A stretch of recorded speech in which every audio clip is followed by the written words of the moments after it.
Oh, hello there. I'm Mapledungeons, and this is my official introduction to Guild Wars 2. I'm going to try and be quick and concise about what I like and dislike about the title. For more information, you can check out any number of other videos that I've done on the subject of Guild Wars 2. I've been going hardcore on that the past week. First, some basic stuff. The combat is an improvement on your average MMO. It is still a hotkey-based system, but a lot of your abilities are changed based on what weapon you decide to use.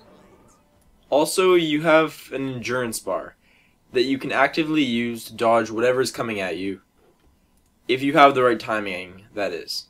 This makes combat very skill-based and very dynamic. When it comes to group combat, I have to compliment them on that as well. The first big thing is that the Holy Trinity is pretty much gone. There is no more DPS, tank, healer. You can still build your character to be tougher or to be more supportive or just to do a whole bunch of damage, but you have to regulate your own HP bar. And the second big thing for group combat is the combo field system. There are different types of moves in the game, and you can combine them with other people's moves to do extra damage if you know what you're doing. This means a requirement of a high level of coordination and builds focused around your team instead of just what makes you the best. From there, let's talk about how the great combat is implemented as you enter the game. And here is where my first complaint comes in. I have heard from a lot of people that they didn't really have any idea what to do when they started up the game. The learning curve is pretty high for a modern game. I couldn't care less on a personal level. I adapt to games pretty quickly, and I've played a lot of games that have a way higher learning curve than this one does. But it is a big deal for a lot of people, so I really hope they put in a better tutorial in the future. Otherwise, the game starts off pretty well.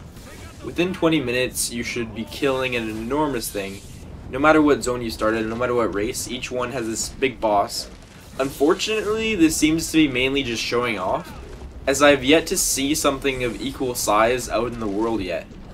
Still, a cool show-off and a decent introduction to a few advanced features of the game, like the downstate. A lot of people don't like the downstate. I have to say I'm in the camp of enjoying it. In the downstate, you have a few abilities to try and get back up. For example, my ranger can interrupt people trying to kill him with a damaging ability, or he can have his pet come and try and revive him, or he can just heal himself. Everyone has a basic damage and a basic heal and two other abilities. You can also feel sort of helpless, but what it does more than anything is encourage other people on your team to come and revive you. After the starting section, you get thrown into the world of heart quests and dynamic events. These are no small thing, and are quite the novelty at first. Numbers are removed and no more backtracking. Multiple objectives and the occasional cool boss mob are really nice.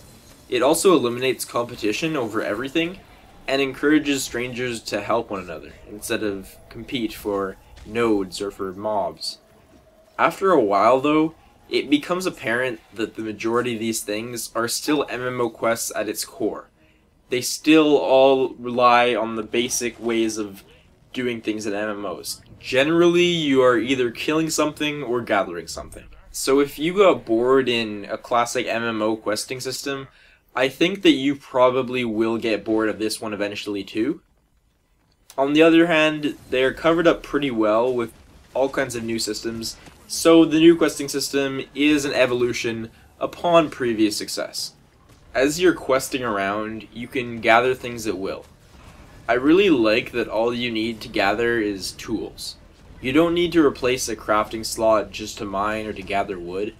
I haven't explored the crafting system itself too much, but it can get you a nice bit of experience and useful equipment, so it is a very useful part of the game. There is another PvE segment of the game that is played largely alone, and that's the personal story. It's what its name would imply, in that it's a story based on the character you make. From what I've seen of it so far, I'd rate it as so-so. Sometimes it's good, other times not so much, other times it's pretty cheesy. I don't know. I'm not a huge fan of single player in my MMO, but fortunately what it has going for it is that it's split up into a lot of small segments. You can do it at your own pace, or you can just skip it altogether. There's a lot of bugginess in the game at this point.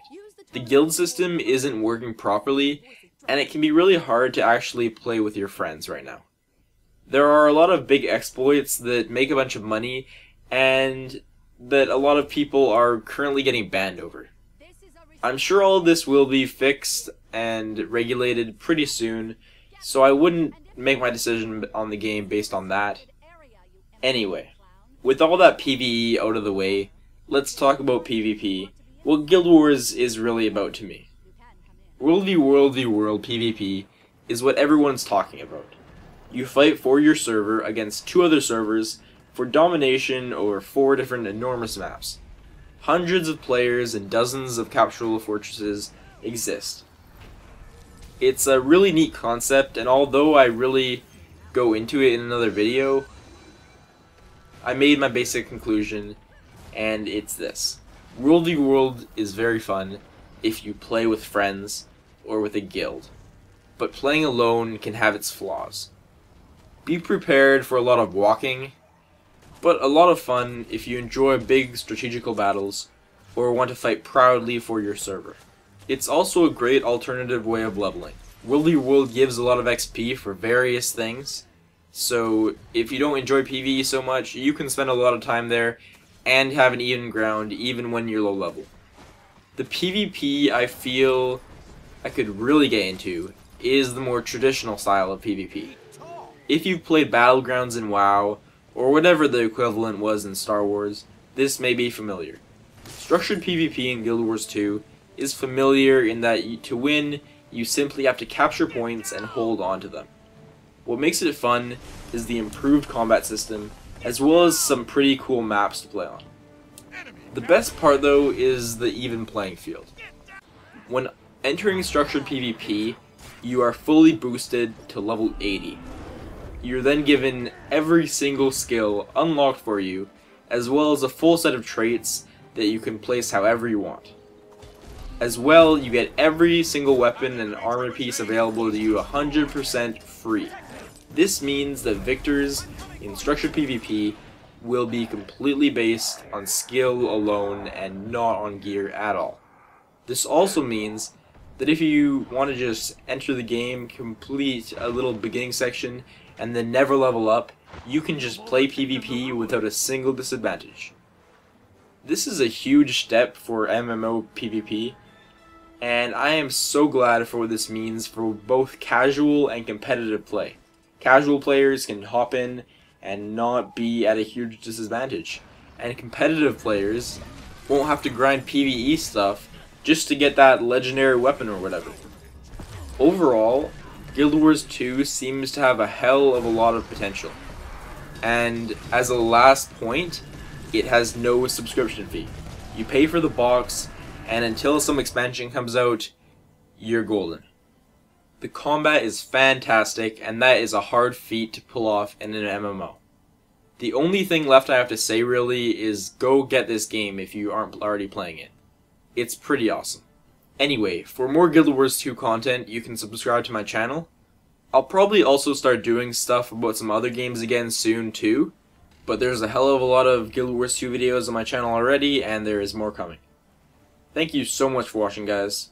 I've been Mapledungeons, and I'll see you next time.